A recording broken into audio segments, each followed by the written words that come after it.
The weather feels slightly cooler in New York City today, and to me at least, that means college football is almost here, and I could not be more excited. In today's college football spotlight, we're bringing in Richie Schnyderite of Rivals to look ahead to the Rutgers Scarlet Knights season and what it will take for them to be competitive in the mighty Big Ten. Richie, thank you so much for joining us today. I'm so excited. I can't believe football's happening like today, tonight, this weekend.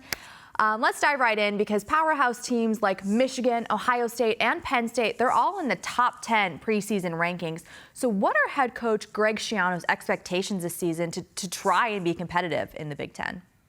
Yeah, so first and foremost, he revamped his entire offensive coaching staff. He's brought in veteran guys like Kirk Ciarrocca, he stole from Minnesota. He's brought in Pat Flaherty, who's a 40-year coaching vet, two-time Super Bowl champ with the Giants.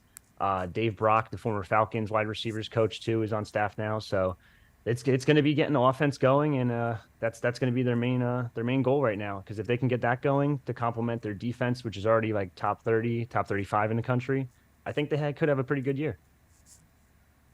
Yeah, definitely lots of high expectations this year. And Rutgers, they're opening up right away with the Big Ten matchup against Northwestern. So what's it going to take for quarterback Gavin Wimsatt to lead Rutgers in a win against Northwestern?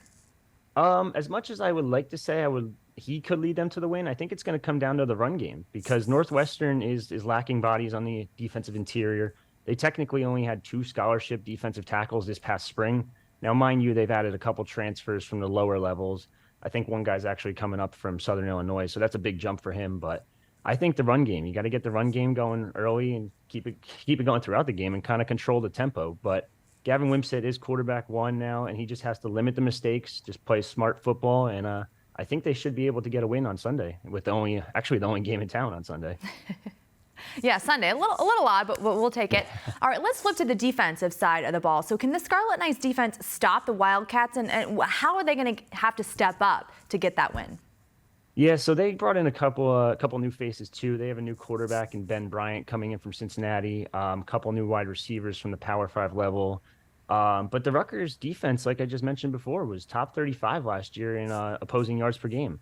I think they got only better, and they got healthier, too. They were missing 2 key players last year, Moses Walker at linebacker, who's a former 4-star, and Mohamed Toure, who's kind of an edge/linebacker for them and led the team in sacks in 2020 and 2021. So they get those 2 guys back along with the top-tier defense that they already had with Aaron Lewis and Wesley Bailey. I think they should be able to cause some havoc for Northwestern this Sunday.